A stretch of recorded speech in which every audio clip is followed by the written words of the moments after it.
Shalom Aleihim. Bapak Yahweh memberkati saudara sekalian.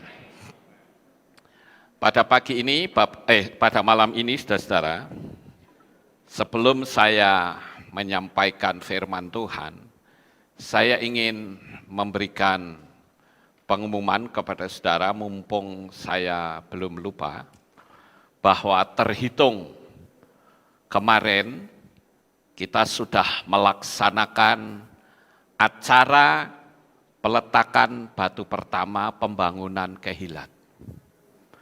Jadi, saudara-saudara, mulai besok pagi, Kehilat kita akan mulai dibongkar.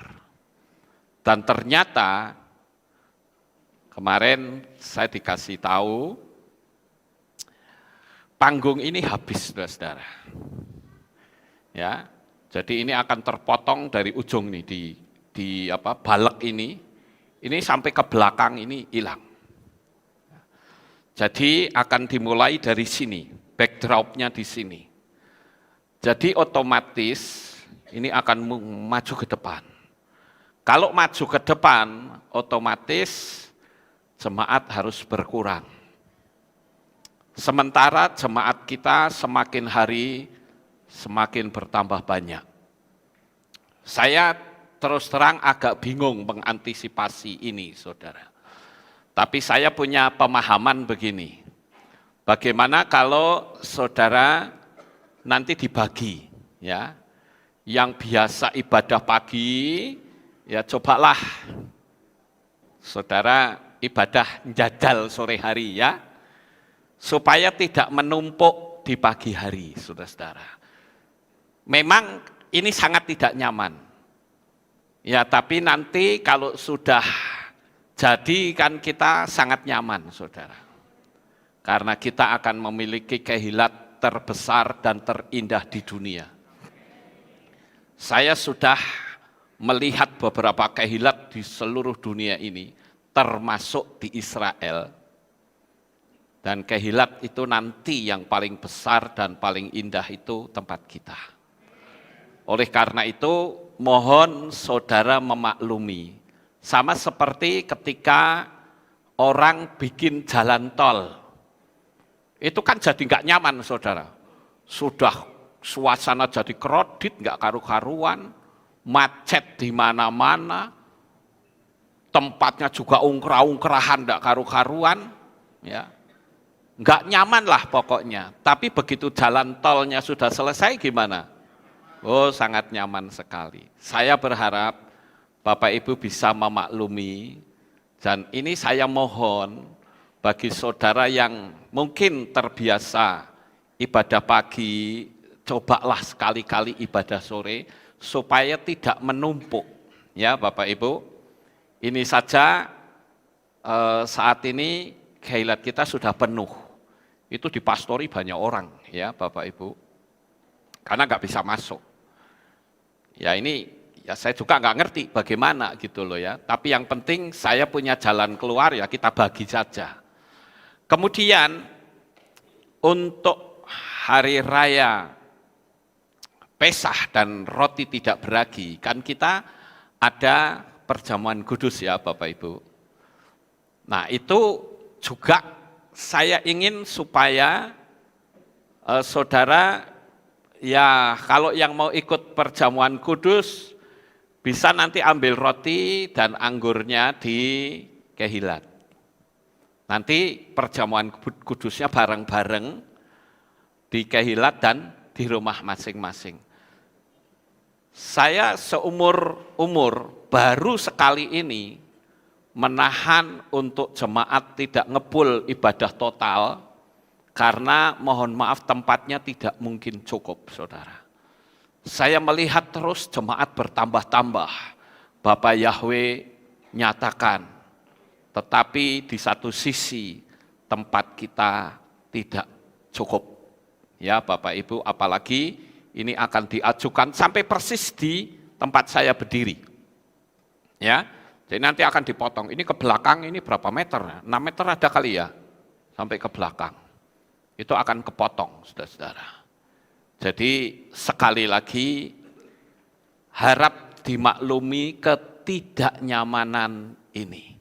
Saya mencintai Bapak Ibu semuanya, kerinduan saya kita bisa kumpul seperti ini, tetapi tempat yang membatasi kita. Tapi nanti kalau belakang sudah selesai, itu akan sangat besar sekali, saudara. Bahkan bisa 2 kali lipat dari tempat ini. Ya, Bapak Ibu, sekali lagi saya mohon maaf yang sebesar-besarnya karena saya harus berbicara seperti ini. Dan dari sejak pelayanan saya belum pernah ngomong kayak gini. Ya, tetapi apa boleh buat? Karena tempatnya tidak memenuhi syarat, sementara jemaat terus bertambah, jadi sekali lagi kita perlu bijaksana juga. Karena kalau unyel-unyelan juga susah juga ya Bapak Ibu. Nah, inilah yang saya bisa sampaikan. Oke, itulah yang saya perlu sampaikan kepada saudara sekalian. Mengingat kita ini sedang menunggu kedatangan Tuhan yang semakin hari semakin dekat. Saya sendiri tidak tahu apakah kita bisa menikmati kehilat yang baru atau kita akan ibadah bareng-bareng di negeri cahaya. Saya tidak tahu. Ya. Karena kalau dilihat waktu dan zamannya seperti ini, saya kok berpikir bisa-bisa kita menikmati kehilat abadi di negeri cahaya. Tapi biar saja, ya. Yang penting kita selamat, saudara pertahankan iman saudara. Karena kita tahu bahwa banyak orang yang tidak memahami akan hal ini. Biarlah kita yang memahami, kita harus berhati-hati karena waktunya betul-betul sudah mepet. Banyak sekali orang-orang yang sudah mendapatkan penglihatan, khususnya anak-anak, saudara. Anak-anak itu nggak bisa dibohongin. Kalau orang tua, bisa dibohongin atau bisa membohongi. Tapi kalau anak-anak, nggak bisa. Jadi sekali lagi, mungkin ini agak mengejutkan bagi saudara karena ini harus dipotong sampai persis di tempat saya berdiri, yang di belakang itu hilang. Ya. Itu masuk bagian pembangunan. Saudara bisa maklum ya? Ya. Sekali lagi saya mohon maaf, saya harus ngomong seperti hati saya itu susah sebetulnya saudara. Tapi apa boleh buat? Waktu pastori dirobohkan, itu saya duduk di depan situ sambil menangis. Saya bilang, Tuhan, ada banyak sekali kenangan yang saya dapatkan di pastori yang lama. Tetapi apa boleh buat, saya harus bisa nonton bagaimana pastori itu dihancurkan dengan bulldozer. Tapi saya berkata, Tuhan, Engkau membalas dengan kehilat yang jauh lebih besar dan indah. Jadi ya, saya harus bisa merelakannya, saudara. Haleluya. Baik Bapak Ibu, kita akan membahas masalah Purim. Hari Raya Purim ini oleh orang Kristen tidak dikenal. Bahkan ada seseorang ketika mendengar banyak orang-orang yang mengagungkan Bapak Yahweh, mereka berbicara tentang Purim, ada yang tanya seperti ini. Apa sih manfaatnya kita merayakan Purim? Karena kita ini kan orang Indonesia, ngapain kita ikut-ikutan orang Yahudi? Nah, di situ saya memberikan satu balasan, bahwa kita ini kan disebut Israel rohani. Tubuh kita memang bukan orang Israel. Seperti saya sendiri dari Tionghoa. Ada juga yang dari Batak, ada yang dari Sunda, ada yang dari Jawa. Kita bukan orang Israel. Tetapi yang namanya Israel rohani, itu rohnya kita itu nyambung ke sana, saudara. Saya membuat sebuah ilustrasi begini. Saya orang Tionghoa, tetapi saya menjadi warga negara Indonesia, itu bagi saya anugerah. Betul ya Bapak Ibu? Itu anugerah. Saya nggak perlu perang sama Belanda, nggak perlu saya bunuhin Jepang, nggak perlu. Karena negara ini sudah merdeka dan saya mendapatkan kewarganegaraan Indonesia. Nah, ketika negara ini bersukacita merayakan hari kemerdekaannya, saya sebagai orang Indonesia yang mendapatkan anugerah, saya harus loyal dong. Saya juga harus merayakan perayaan kemerdekaan Indonesia. Betul nggak Bapak Ibu? Nah, begitu juga kita. Kalau orang Israelnya itu bersukacita, lah kita ini yang disebut Israel rohani, ya ikut bersukacita. Kalau orang Israelnya bersedih, berduka, kita juga ikut berduka, karena kita menyatu dengan mereka. Kan firman Tuhan katakan bahwa kita ini adalah zaitun liar yang dientenkan ke zaitun yang penuh getah. Artinya ketika kita dienten berarti kita putus hubungan dengan yang lama. Betul ya Bapak Ibu? Sama seperti kita merayakan Purim karena bagaimana sukacitanya bangsa Israel merayakan Purim. Nah, sukacita itu kan yang diharapkan oleh semua manusia di dunia ini. Saya yakin Bapak Ibu Saudara yang saya kasihi juga ingin hidupnya bersukacita. Amin. Ada orang yang bersukacita karena hutangnya lunas. Sukacita enggak? Oh, sukacita. Ada orang yang bersukacita karena punya mobil baru. Ada orang yang bersukacita karena punya anak. Ada orang yang sukacita karena hari ulang tahun. Tetapi saudara, saya katakan sukacita yang seperti itu kadarnya masih rendah. Tapi coba saudara bayangkan kalau saudara bersukacita karena nyawamu terluput dari bahaya. Itu sangat berbeda kadarnya. Bayangkan Bapak Ibu, kita ini orang-orang yang sudah diselamatkan oleh darah Yesua. Hari-hari ini saya betul-betul sangat-sangat bersukacita. Karena dalam 1 bulan ini, kalau saya hitung, itu sudah ada puluhan orang yang dibaptis. Baik baptis pembaharuan secara streaming maupun baptis secara langsung. Tadi pagi saja saya baptis orang dari Jogja. Bayangin saudara-saudara, panen besar-besaran terjadi. Dan saya katakan kepada orang-orang, di YouTube pun saya katakan kita bersyukur, kita berterima kasih, karena kita sebagai anak-anak Bapa Yahweh, kita mendapatkan anugerah keselamatan yang pasti. 3 hal ini yang harus kita miliki. Yang pertama adalah orang yang sudah percaya kepada Bapa Yahweh.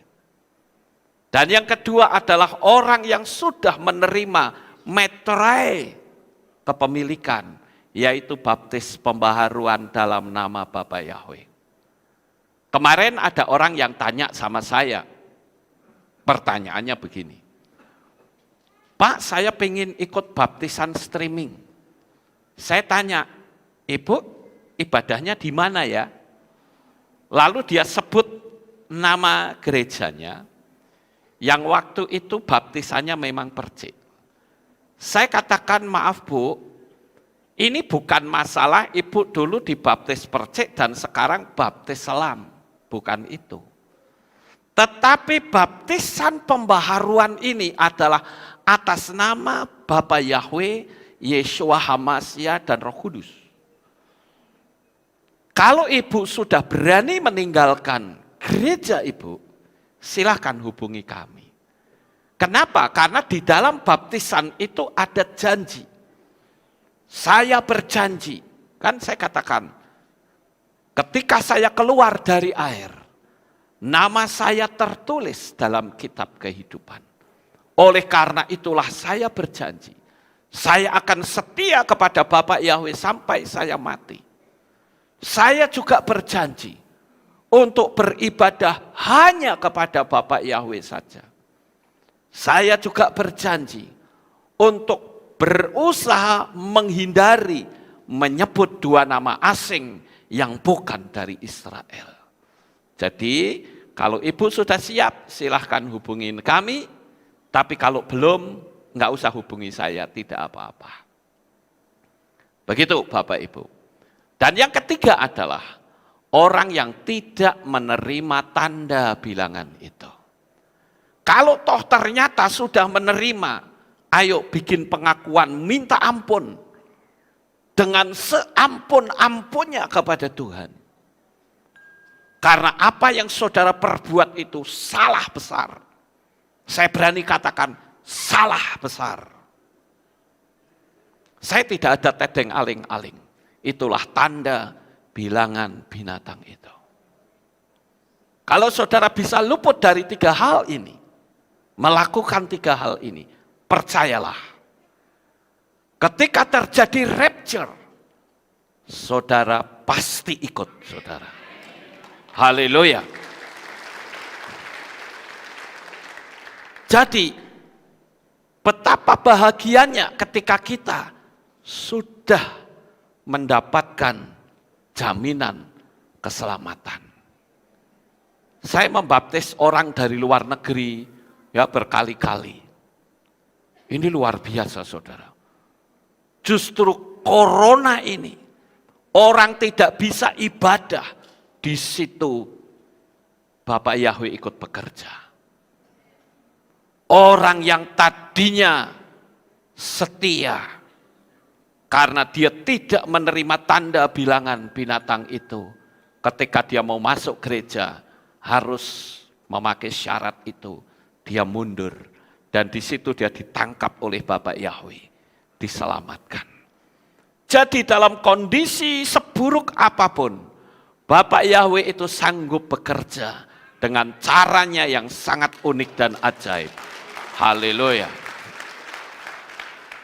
Nah, saya punya alasan bagaimana orang-orang Yahudi yang ada di Puri Susan, mereka merayakan sukacita kemenangan.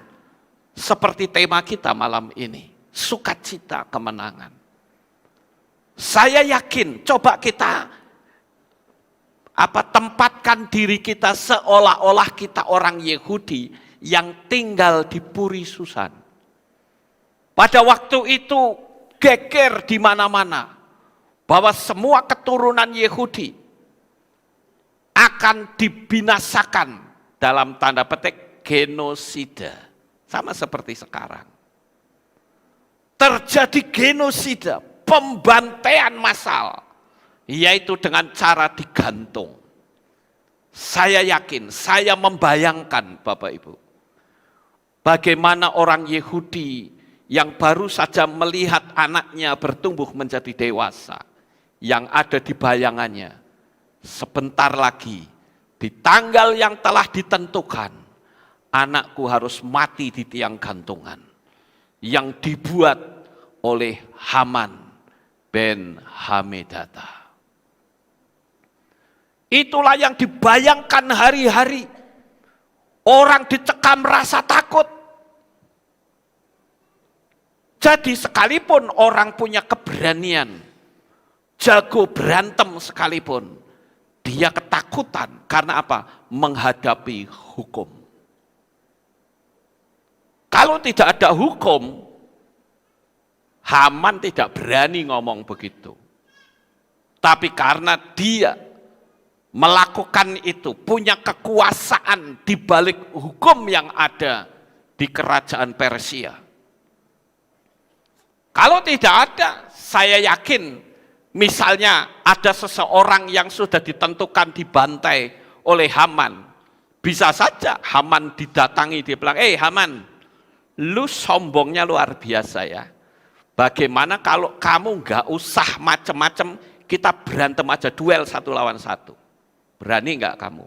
Ya, nggak usah kamu banyak mulut, kita duel mati-matian di sini. Mau nggak? Pasti Haman berani nggak, saudara? Nggak akan berani.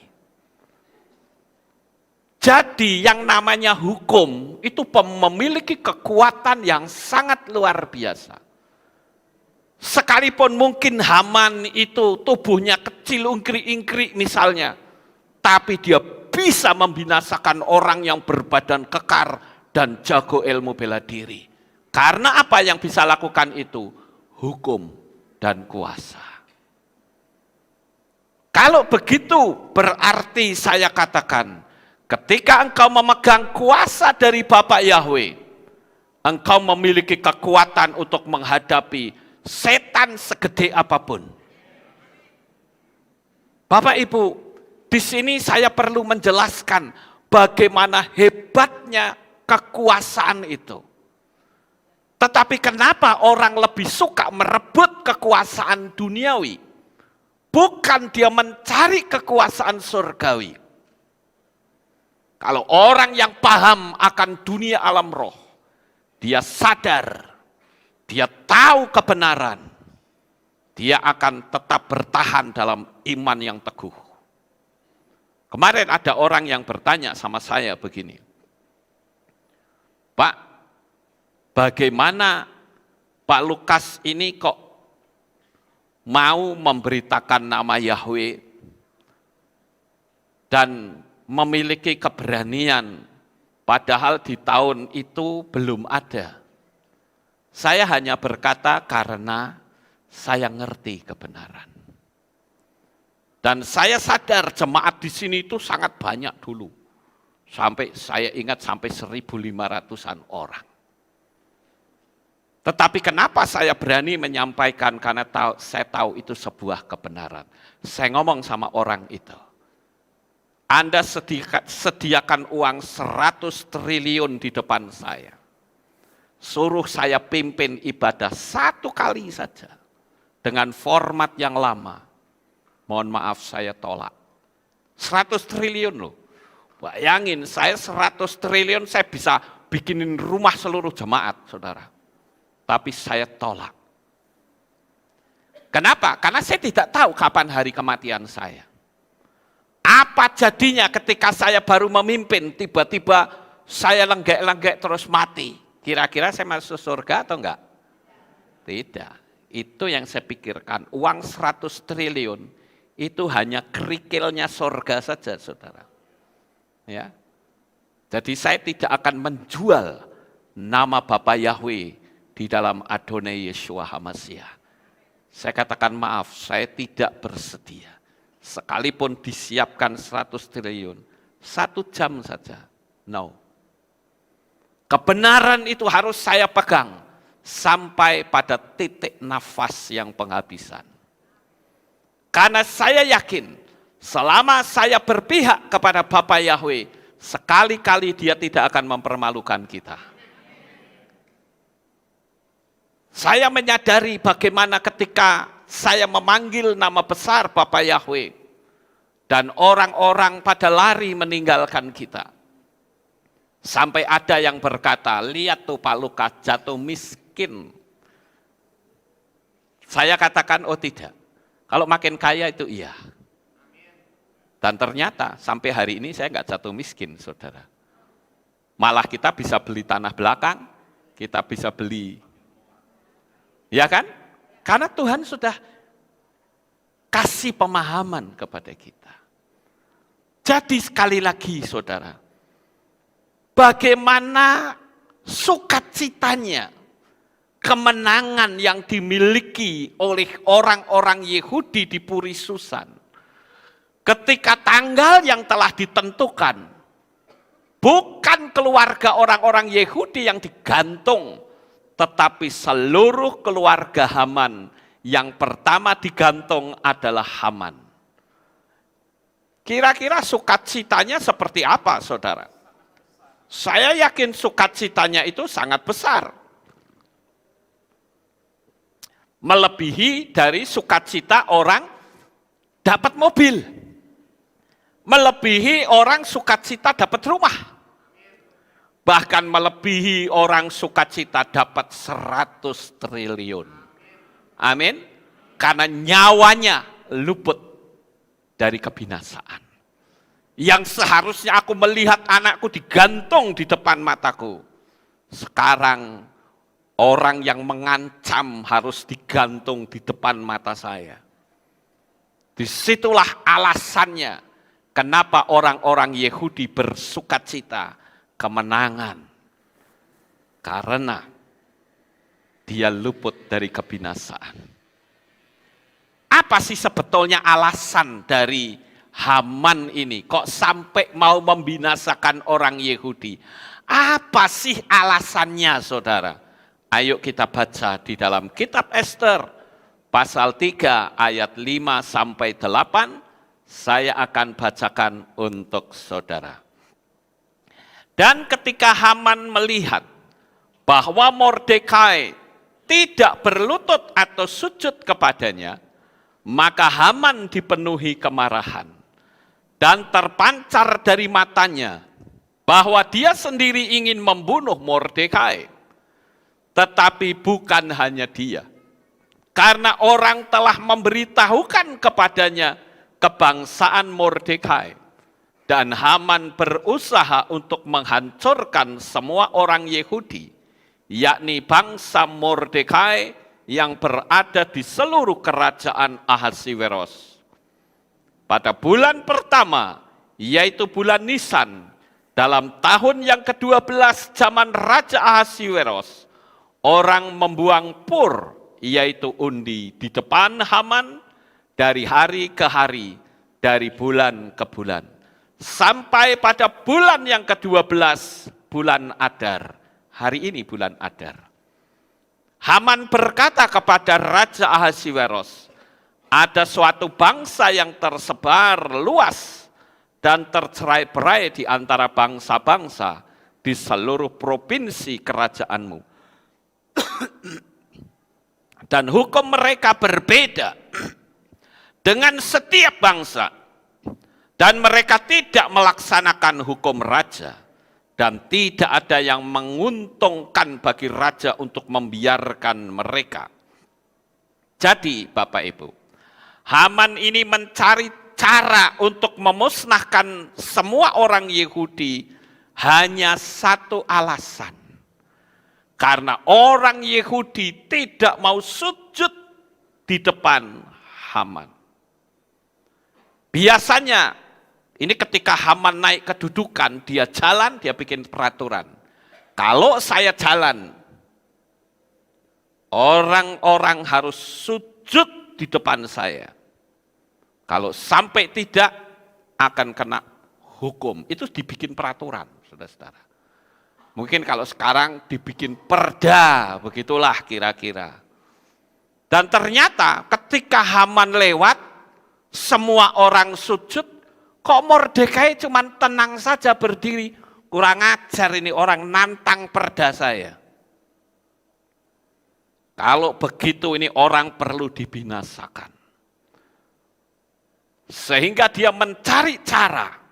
Kalau saudara lihat di kitab Ester 3 ayat 8 di sana dikatakan, Haman berkata kepada Raja Ahasiweros, ada suatu bangsa yang tersebar luas dan tercerai-berai di antara bangsa-bangsa di seluruh provinsi kerajaanmu. Dan perhatikan, hukum mereka berbeda dengan setiap bangsa.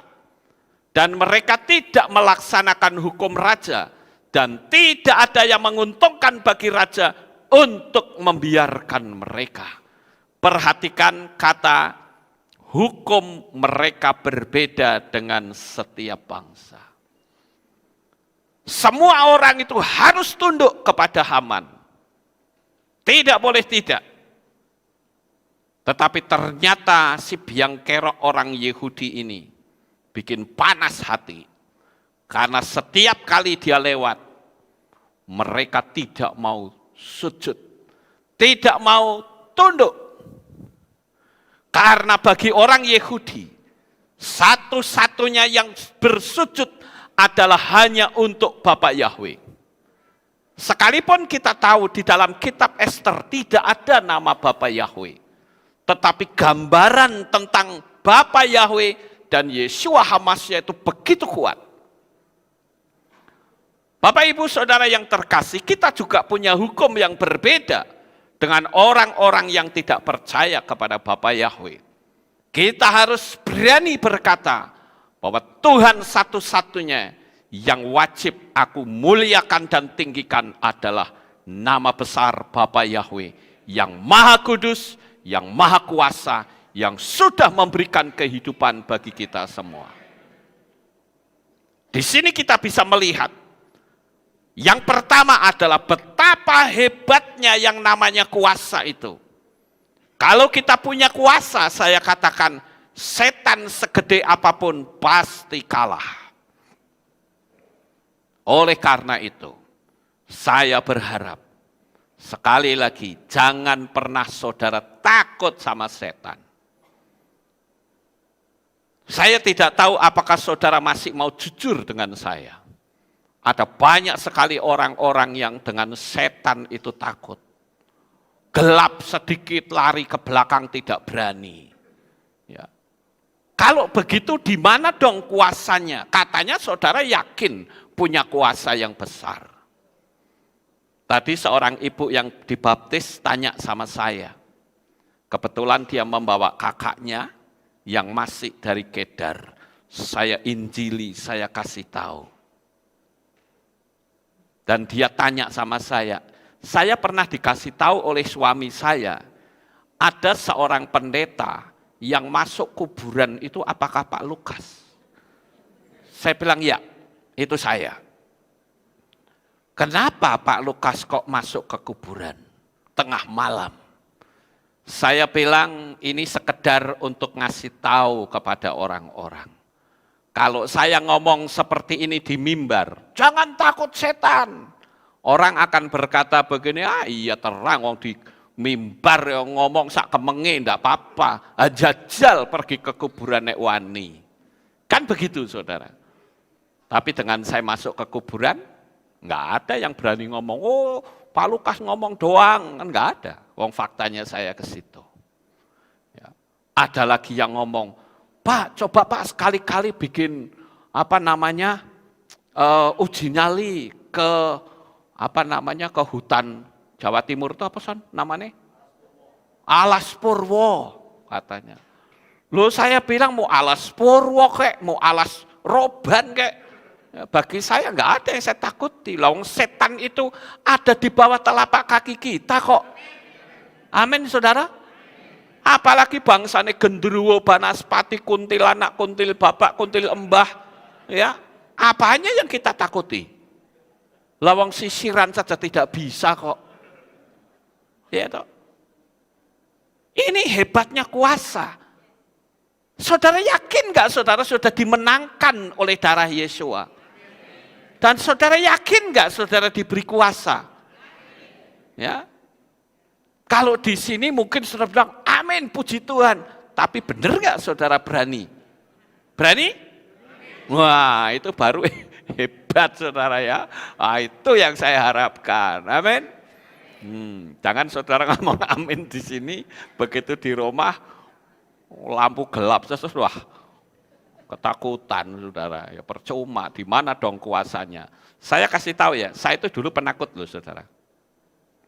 Saya ingat saya pernah nonton film Hong Kong horor, namanya Devil in Her. Wah itu ngeri sekali. Saudara boleh ketik di YouTube, mesti ada Devil in Her. Saya ingat saya tahun 75 saya nonton itu. Pas saya nonton, teman saya kos meden-medeni. Dia beli topeng, ya di kamar saya dipasangin topeng sama guling.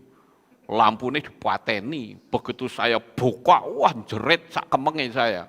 Baru saja nonton film horor, di kamar saya, pantas saya pikir kok kelambune ditutup.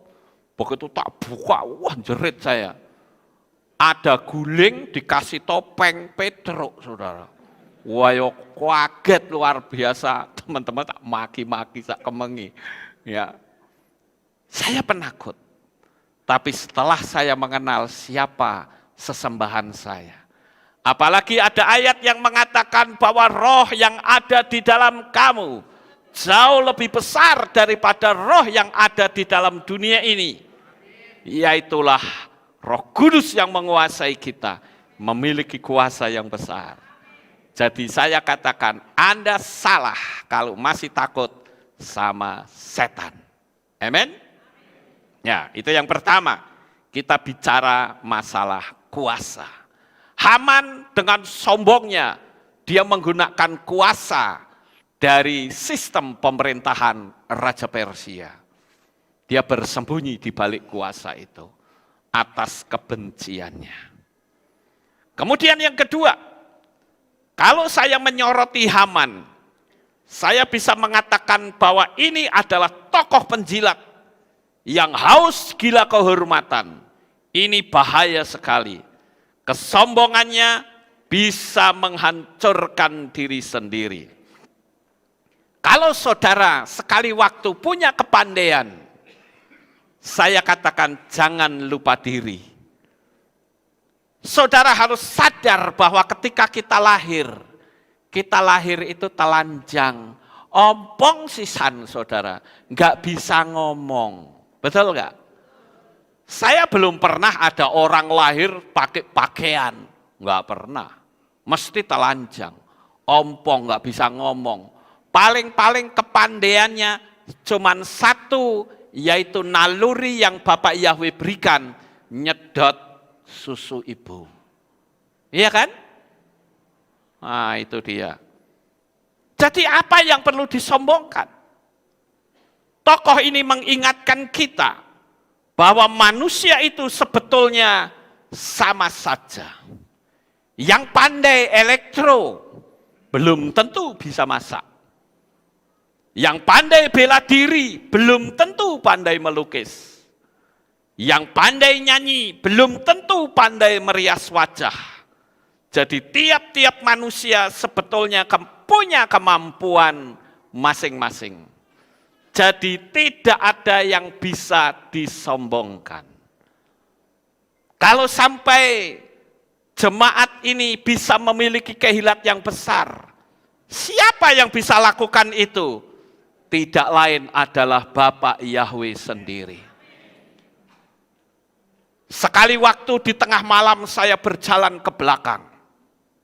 Sendirian saya di situ, saya berdoa, Tuhan, sepertinya ini kayak mimpi. Tanah sebesar ini Engkau berikan kepada jemaat-Mu Kehilat Aleph Tau. Sepertinya mimpi gak masuk akal, saudara. Tetapi saya tahu Bapak Yahweh itu mencintai saudara semua. Apalagi kita tahu kehilat kita ini semakin hari semakin bertambah banyak. Seperti dulu, saya ingat sedang top-topnya kita, saya khotbah di situ, di bawah saya banyak orang yang duduk, saudara. Tapi kelak kita di tempat yang baru, kalau Yesua belum datang, saudara akan menikmati betul-betul ibadah yang nyaman. Saudara bisa bayangkan bagaimana kasih Bapa Yahweh yang begitu sempurna. Jadi sekali lagi jangan ada di antara kita yang menyombongkan diri. Termasuk saya. Saudara tahu saya itu tidak ada apa-apanya. Bahkan saya tidak pernah malu. Saya katakan Lukas Sutrisno itu tidak sekolah. Saya tidak malu, saudara. Mau dengerin khotbah saya, puji Tuhan, enggak juga enggak apa-apa. Tapi faktanya toh Tuhan kirimkan banyak orang yang mau dengerin saya. Ya.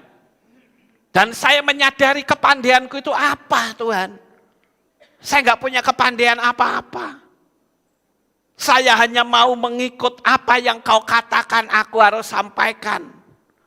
Wong kadangkala ada orang tanya, Pak Lukas khotbah ini bunyinya seperti apa ya nantinya di dalam. Aku bilang aku wis kelalen. Lupa saya. Apalagi khotbah saya, materi saya, video yang ada di channelnya Lukas Sutrisno sudah berapa? Sudah ada 1.300-an video, saudara. Apalagi saya disuruh mengingat seluruh video itu, nggak bisa saya ingat. Itu tanda bahwa otak saya itu terbatas. Ada orang yang tanya, saya ingat Pak Lukas pernah ngomong ini di khotbah mana ya Pak? Abu, aku wis kelalen no. Lah aku nek suruh nginget-nginget ya nggak bisa. Ingatan saya terbatas.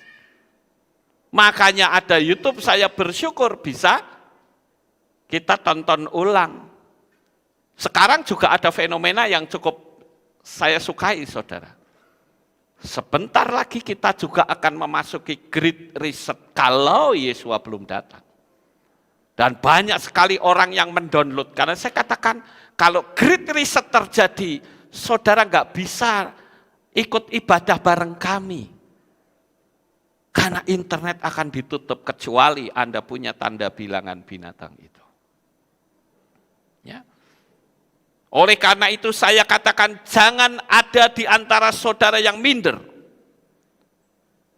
Saya pernah ketemu dengan seseorang yang karena dari dulu dibully, keinginan bunuh dirinya itu kuat sekali, saudara.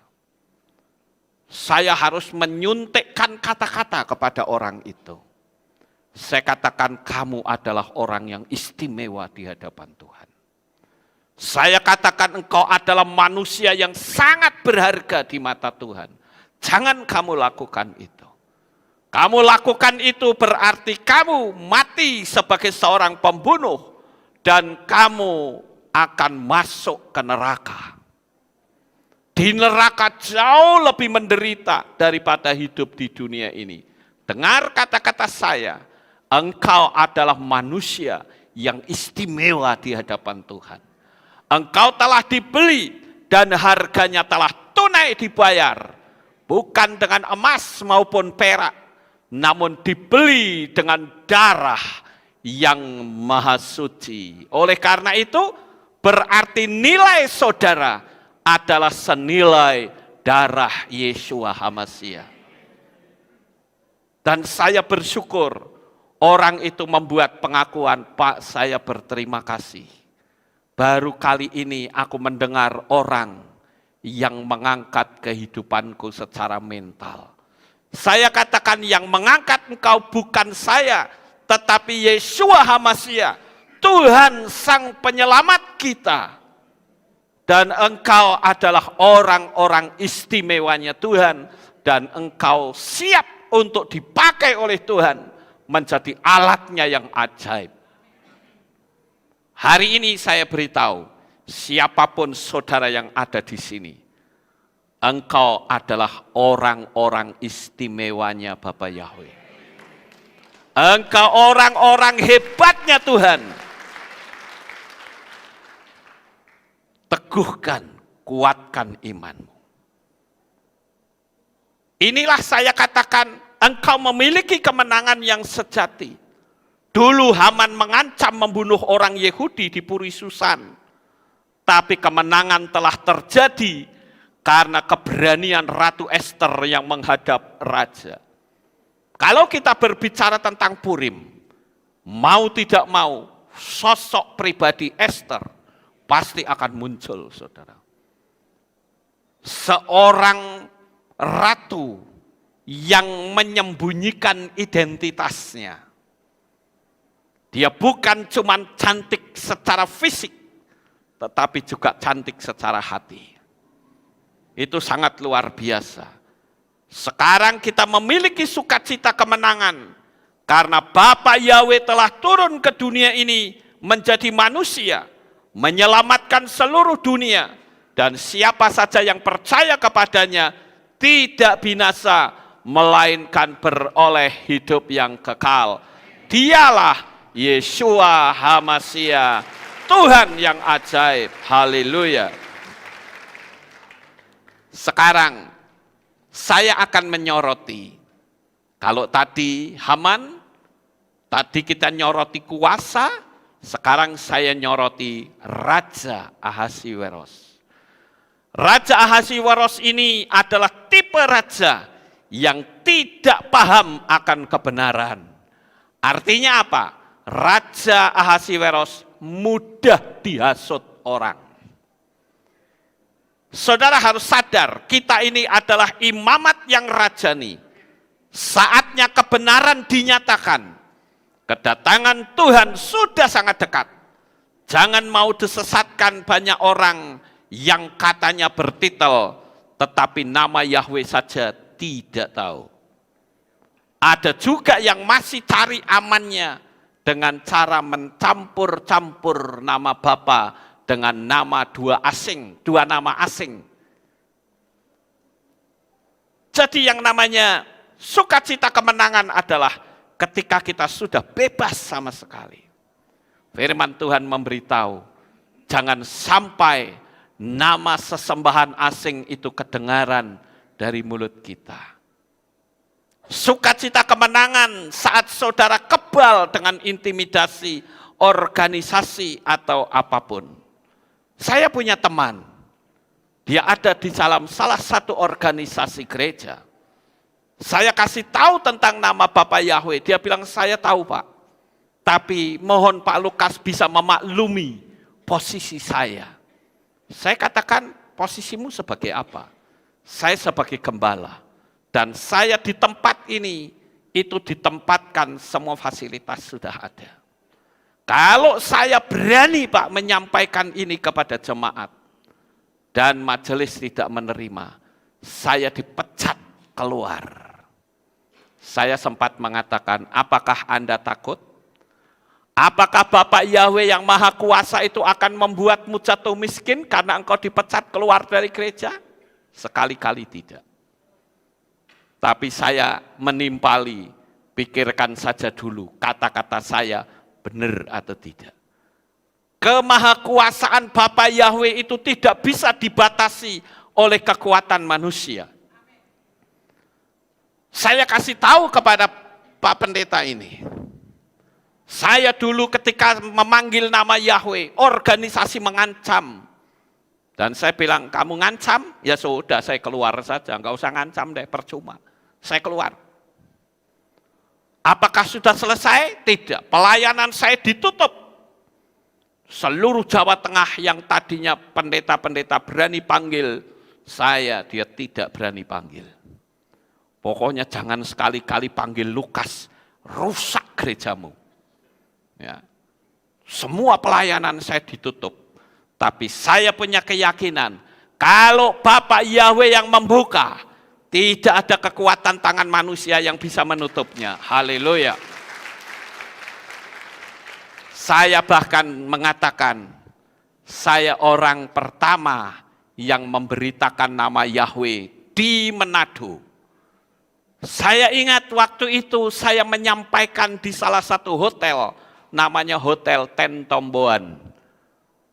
Kalau saudara yang di Manado pasti tahu, zaman dulu itu pernah ada seminar. Ya, ada satu kelompok mesianik dan saya memberi seminar tentang nama Yahweh.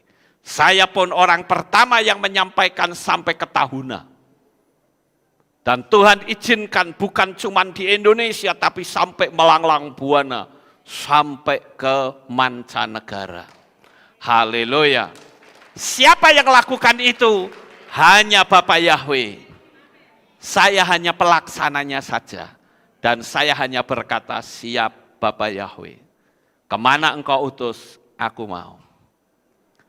Bapak Ibu saudaraku yang terkasih, saya katakan sukacita kemenangan adalah saat saudara kebal terhadap intimidasi, organisasi ataupun apa saja. Berdirilah dalam kebenaran apapun resikonya. Saya selalu punya konsep, walaupun konsep saya ini tidak disukai oleh orang yang sangat mengasihi kami. Orang berkata, udahlah Pak Lukas nggak usah ngomong begitu lagi. Tapi itu memotivasi saya. Saya selalu mengatakan, kalau saya harus mati, no problem. Mau mati sekarang, mati besok, mati lusa, mau 10 tahun, sami mawon. Mau mati kapanpun tetap Lukas pasti mati, cuman hanya waktunya saja. Tetapi kematian akan membawa kita menuju ke negeri cahaya. Karena kita sudah percaya kepada Bapa Yahweh. Sekarang saya soroti Esther. Esther ini adalah tokoh yang berani ambil resiko dengan tingkat intelijensi yang sangat tinggi. Dia berani mempertaruhkan nyawanya demi menyelamatkan bangsanya. Saudara bayangkan pada waktu itu ada peraturan. Jika ratu tidak dipanggil oleh raja dan berani menghadap, maka ratu itu pasti mati. Nah kalau raja kan gampang. Ratunya mati ya cari perempuan lain. Kan gampang saudara. Jadi bagi Esther itu sesuatu yang sangat berat. Apakah dia bisa menaklukkan raja? Karena satu-satunya untuk menaklukkan Haman harus menguasai raja dulu. Dan saudara tahu, Esther berkata, karena waktu itu sudah dikasih tahu sama Mordekai, pamannya. Ingat, jangan kamu kira kamu di istana kamu bisa aman. Tidak. Kamu juga pasti akan mati. Ingat itu Esther. Lalu Esther berkata kepada si omnya Mordekai, perintahkan semua orang untuk berpuasa bagi kami. Saya akan menghadap raja, sekalipun itu bertentangan dengan peraturan yang ada. Ketika saya harus mati, biarlah saya mati. Nah itu Esther podo sama saya, saudara.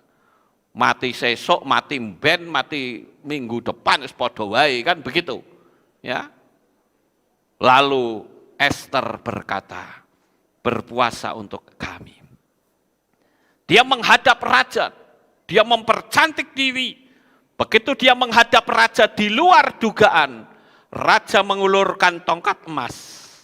Dan ketika diulurkan tongkat emas, berarti kehadiran Esther diterima dan berkenan di hati raja. Raja bertanya, mau apa engkau daripadaku Ratu Esther? Kenapa kamu menghadap aku? Esther tidak langsung ngomong, saudara. Tapi dia katakan, aku ingin bikin pesta khusus untuk raja. Dan jangan lupa, Haman juga diajak. Wah, Haman kepalanya jadi gede beduduk, saudara-saudara. Dia pikir, siapa orang yang tidak dihormati oleh Ratu Esther kecuali aku? Aku punya kedudukan tinggi di tempat ini. Dan sekarang Ratu Esther menghormati aku. Dengan bangganya dia jalan. Pada saat itu diadakanlah perjamuan. Ratu Esther yang melayani sang raja. Raja berkata, sekarang mau apa engkau daripadaku Esther? Separuh dari kerajaan aku berikan kepadamu. Wow, itu kekayaan besar saudara. Tapi Esther bukan orang yang haus kekayaan. Dia berkata, Tuanku Raja, aku ada dalam bahaya besar. Aku mau dibunuh oleh seseorang. Bayangkan saudara, ngomong di depan raja bahwa aku dalam bahaya besar. Raja murka, dia berkata, siapa orang yang berani membunuhmu akan berhadapan dengan aku. Saat itulah momen yang tepat. Ratu Esther menuding wajahnya Haman. Orang inilah yang akan membunuh aku. Bayangkan Haman yang tadinya wah jumawa. Begitu dituding oleh Ratu Esther. Langsung kayak bal digembosin saudara. Atau balon yang digembosin. Dor, langsung gelempuruk. Dia sujud di depan Esther. Esther bilang tidak. Kamu berbuat keji, seluruh bangsaku akan kau habisi. Akhirnya raja berkata, seret orang ini, gantungkan kepada tiang gantungan buatannya sendiri. Kalau itu difilmkan saudara, saya yakin penontonnya pasti akan ikut tepuk tangan. Amin. Karena kemenangan dimiliki oleh seorang yang punya keberanian dan berani tanggung resiko. Tuhan itu sedang mencari orang-orang yang seperti itu. Orang-orang yang berani menunjukkan ini sebuah kebenaran. Sekarang pertanyaannya, berapa banyak di antara kita yang masih memiliki keberanian bahwa aku memiliki juru selamat yang ajaib bernama Yeshua HaMashiach. Haleluya. Saya lihat di sini sangat luar biasa, Esther juga bukan orang yang punya mental aji mumpung. Sekalipun di istana, tapi dia menyadari bahwa bahaya itu bisa saja datang. Betapa hebatnya saat dia berkata, aku dalam bahaya besar. Bayangin saudara, Raja Ahasiweros saat itu hatinya sudah terpaut mutlak sama Esther. Betapa sayangnya Raja Ahasiweros dengan Esther. Pada waktu itu Esther tiba-tiba mengatakan, aku dalam bahaya, aku akan dibunuh. Ada orang yang mau membunuhku, wah ya langsung muntap saudara. Waktu itu kemarahan raja yang tadinya tidak ada, tiba-tiba sampai embun-bunan saudara, kurang ajar. Siapa orang yang berani sama kamu? Saya tidak bisa membayangkan betapa dahsyatnya ketakutan Haman waktu tangan Esther menuding mukanya saudara.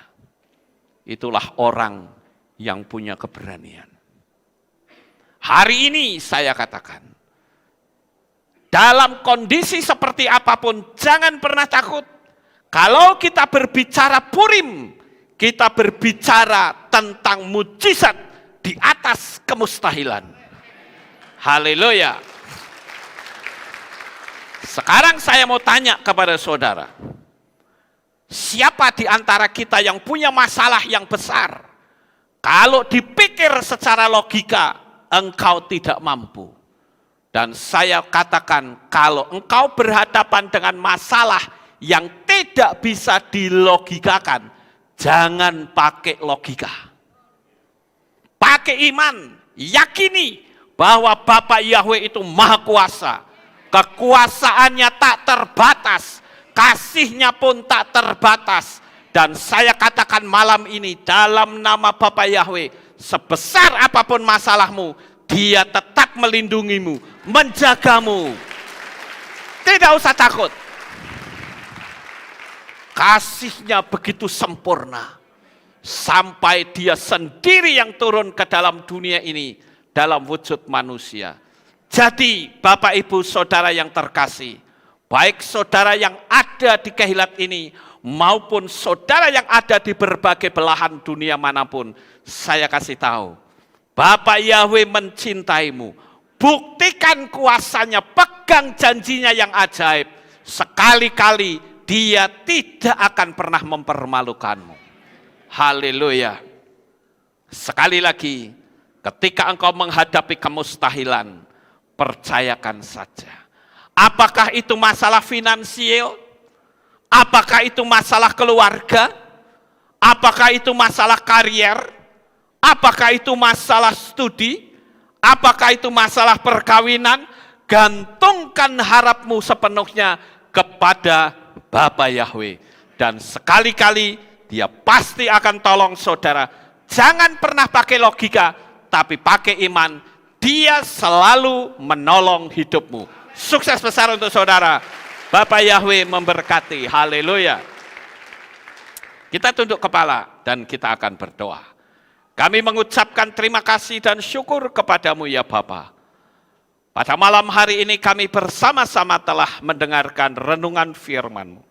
Betapa kami boleh katakan, inilah sukacita kemenangan. Karena kami mendapatkan kemenangan yang luar biasa. Engkau luputkan kami dari bencana bahaya yang besar, yaitu api neraka. Engkau lepaskan kami. Terima kasih Bapa. Meteraikan firman ini di dalam hati kami masing-masing. Di dalam nama Adonai Yeshua HaMashiach, kami sudah berdoa. Amin. Shalom, berjumpa kembali dalam Aleph Tau Breaking News. Berikut kami sampaikan pengumuman minggu ini. Info Men's Club akan diadakan ibadah Padang pada tanggal 26 Maret 2022 di Gunung Tidar dengan biaya 5.000 per orang, dan ibadah ini dibuka untuk umum. Bagi saudara yang berminat, dimohon untuk berkumpul di Kehilat pukul 6:30 pagi. Akan diadakan aksi donor darah pada hari Minggu 20 Maret 2022 pukul 9 pagi sampai 11 siang di Kehilat Aleph Tau. Bagi saudara yang berminat dapat langsung menghadiri kegiatan ini di Kehilat. Dan dalam rangka memeriahkan rangkaian perayaan 7 Hari Raya, Panitia 7 Hari Raya akan mengadakan beberapa rangkaian acara. Yang pertama, lomba mewarnai dan melukis tingkat SD dengan kategori anak sekolah minggu. Kedua, lomba cerdas cermat kitab suci dengan kategori pra-remaja dan youth. Dan ketiga, lomba video TikTok Selamat Paskah 5782 dengan kategori jemaat umum. Lomba ini dibuka untuk seluruh KPI cabang se-Jawa Tengah dan Kehilat Pengagung Yahweh se-Jawa Tengah. Pelaksanaan lomba akan diadakan pada tanggal 17 April 2022 yang dilaksanakan di Kehilat Aleph Tau Magelang. Pendaftaran akan ditutup pada tanggal 16 April 2022. Untuk informasi lebih lanjut, dapat menghubungi Saudara Petra di nomor 089 613 000 369 atau Ibu Rahma di nomor 081 326 238 338. Demikian pengumuman minggu ini. Sukses besar, Bapak Yahweh memberkati.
kasih tepuk tangan untuk anak-anak divisi sekolah minggu.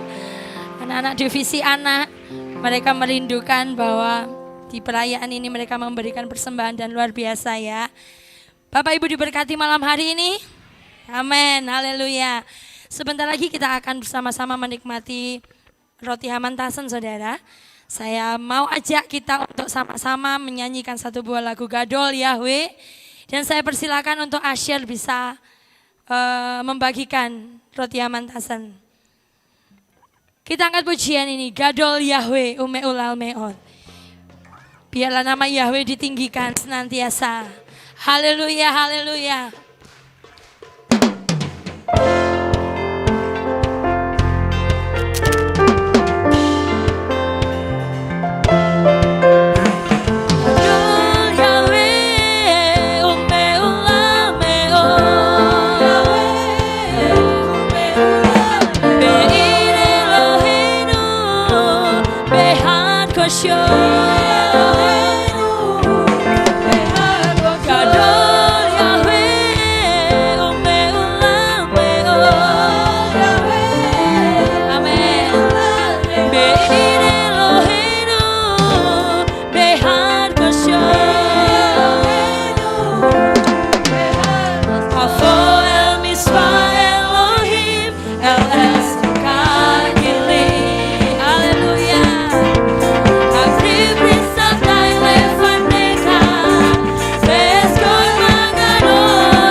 Diberkatilah Engkau ya Bapak Yahweh. Ya, Bapak Ibu sudah mendapatkan semua? Ada yang belum? Oke, kalau sudah saya minta dengan kasih Papi Lukas bisa bersama-sama dengan kita. Ya, Bapak Ibu sudah mendapatkan roti Hamantasen. Ya, mungkin ada yang tanya ya, bagi saudara yang ada di belahan dunia manapun yang baru pertama kali ngikutin Hari Raya Purim, ini roti Hamantasen ini maksudnya apa ya? Di dalam tradisi orang Yahudi, setiap kali Hari Raya Purim, mereka selalu makan roti ini, saudara. Bisa di zoom? Ya, mereka selalu memakan roti ini yang disebut dengan Hamantasen atau Osnei Hamantasen. Menurut tradisi Yahudi bahwa Haman ketika mau digantung itu telinganya dipotong dulu, saudara-saudara. Ya, jadi ini artinya telinga Haman, Osnei Haman, saudara ya. Jadi telinga jahat itu harus dipotong, begitu ya, Bapak Ibu. Jadi itu kebiasaan orang-orang Yahudi. Orang kalau jahat itu telinganya mesti dipotong. Makanya Petrus memotong telinganya Malkus, karena dianggap Malkus ini jahat ya. Yosua ditangkap, potong aja telinganya, gitu ya. Jadi ini disebut dengan Osnei Haman. Nah, Osnei Haman ini menjadi gambaran bahwa orang tidak boleh jahat. Mendengar hal-hal yang jahat pun tidak boleh. Jadi, ayo kita makan bersama-sama. Sudah ada dapat minum juga enggak? Dapat, oke, silahkan dimakan bersama-sama dalam nama Tuhan Yesus Hamasiah.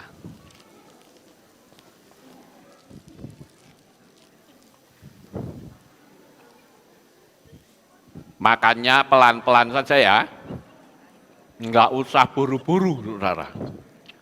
Santai aja. Bayangkan bahwa orang jahat itu memang perlu dipotong telinganya. Ya.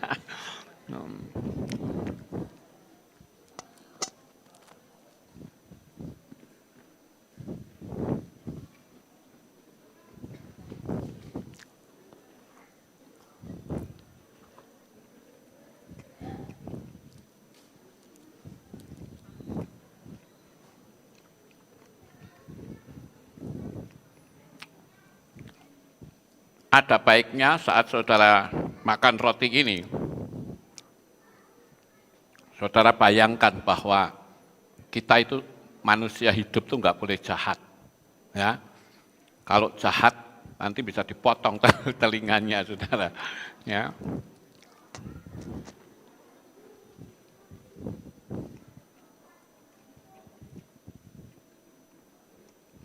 Jadi setiap orang merayakan Purim, selalu ada dua hal. Yang pertama itu ada roti Hamantasen. Yang kedua orang pakai topeng. Ya. Makanya di atas ini kan banyak topeng-topeng nih. Mungkin saudara bertanya apa sih maksudnya topeng itu? Itu orang yang munafik. Ya. Orang yang jadi penjilat. Pakainya topeng, nggak berani mewujudkan aslinya.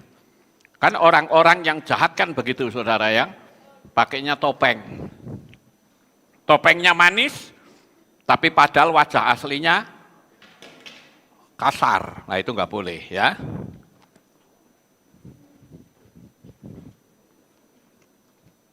Kita hidup di hadapan Tuhan, itu harus terbuka, apa adanya. Enggak ada yang boleh ditutup-tutupi.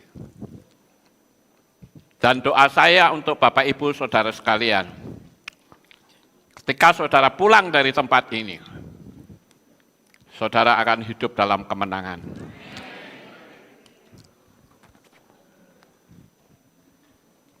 Kemenangan segala-galanya.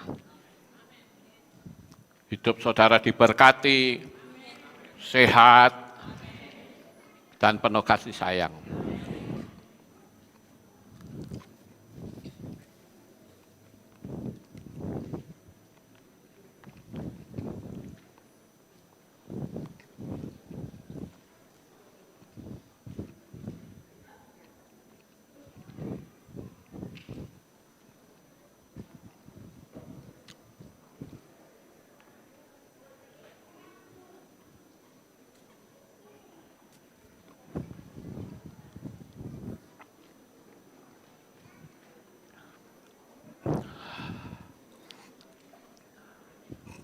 Sudah semua Bapak Ibu?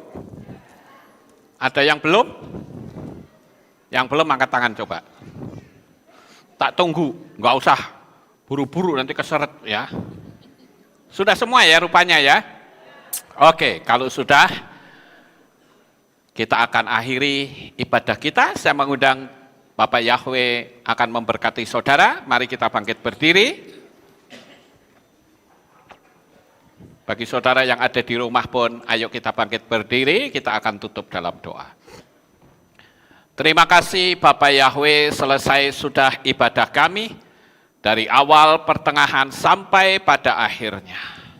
Sebentar lagi anak-anakmu akan pulang ke rumah mereka masing-masing. Jaga, lindungi, peliharakan mereka sampai di rumah dengan selamat. Pertemukan kembali pada jam-jam ibadah mendatang di dalam ikatan tali kasih-Mu. Kami berdoa malam ini untuk pembangunan yang akan mulai dilaksanakan. Bapak tolong berkati, sehingga pembangunan ini bisa selesai tepat waktu, dan Engkau mencukupi segala-galanya. Terima kasih ya Bapak Yahweh, inilah doa syukur yang kami naikkan kepadamu.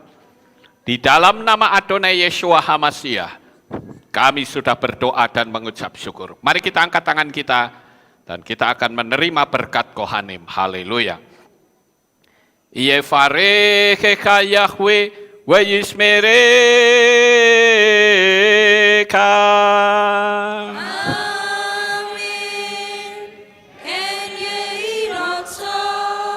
Yair Yahweh panau eleka, wihuneka.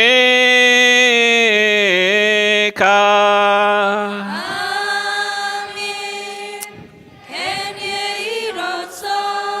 Yesa Yahweh panau eleka, wa yashem lecha shalom.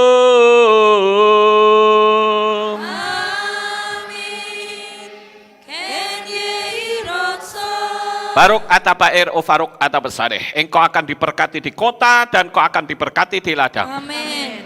Baruk peripitne kau friat mat ka ufri fahem teka shekar ala peka wa esterot soneka. Diberkatilah buah kandunganmu, diberkati hasil bumimu, diberkati hasil ternakmu, anak-anak lembumu dan anak-anak dombamu. Amin. Baruk tanah kau misar teka, diberkatilah bakulmu dan tempat adonanmu. Amin. Baruk ata boboik, kau faruk ata beseteka, dan kau akan diberkati pada waktu engkau masuk, dan engkau akan diberkati pada waktu engkau keluar. Amin. Baruk ata Yahweh Elohenu melek haolam, besem Yeshua HaMashiach Ruach HaKodes kile olam faed. Kami sudah berdoa dan mengucap syukur. Haleluya. Amin. Haleluya.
Bapak Yahweh memberkati Bapak Ibu Saudara. Dikala ku berdoa, teringat kamu, jauh matamu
lagi